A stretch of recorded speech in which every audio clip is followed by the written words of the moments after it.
Assalamualaikum warahmatullahi wabarakatuh. Kembali lagi bersama dengan Bapak Heri Alifuddin. Pada kesempatan kali ini kita akan membahas materi pembelajaran PPKN kelas 8. Dan dalam hal ini kita akan membahas tentang kedudukan dan fungsi Undang-Undang Dasar Negara Republik Indonesia tahun 1945. Kita bahas bagian yang pertama ya, yaitu kedudukan Undang-Undang Dasar Negara Republik Indonesia. Latar belakang pembuatan undang-undang bagi negara yang satu itu berbeda dengan negara yang lain. Hal ini dapat disebabkan karena beberapa hal, antara lain sejarah yang dialami oleh bangsa yang bersangkutan, kemudian cara memperoleh kemerdekaan bangsanya, dan yang ketiga adalah situasi dan kondisi pada saat menjelang kemerdekaan.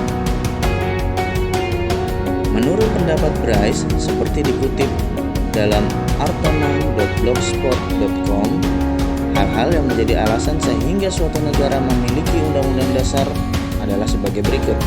Yang pertama, adanya kehendak para warga negara yang bersangkutan agar terjamin hak-haknya dan bertujuan untuk mengatasi tindakan-tindakan para penguasa negara tersebut. Kedua, adanya kehendak dari penguasa negara atau rakyatnya untuk menjamin agar terdapat pola atau sistem tertentu atau pemerintahan negaranya. Ketiga, adanya kehendak para pembentuk negara baru tersebut agar terdapat kepastian tentang cara penyelenggaraan ketatanegaraan. Dan keempat, adanya kehendak dari beberapa negara yang pada mulanya berdiri sendiri untuk menjalin kerjasama. Nah, sekarang kita bahas bagian kedua ya.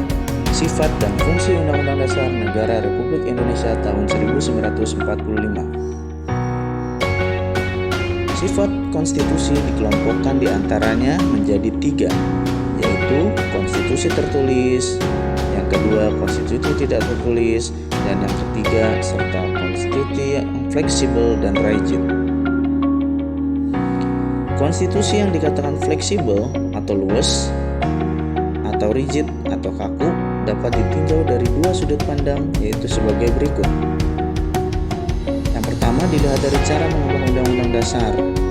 Jika dirasa sulit atau susah dalam mengubah undang-undang dasar, maka hal tersebut akan dikatakan rigid atau kaku.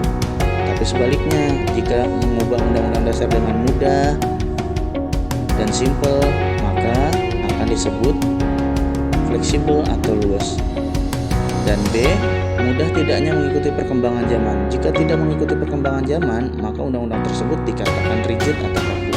Tapi jika mengikuti perkembangan zaman, menyesuaikan, maka undang-undang tersebut akan dikatakan sebagai fleksibel atau luas. Undang-Undang Dasar Negara Republik Indonesia tahun 1945 memiliki sifat sebagai berikut.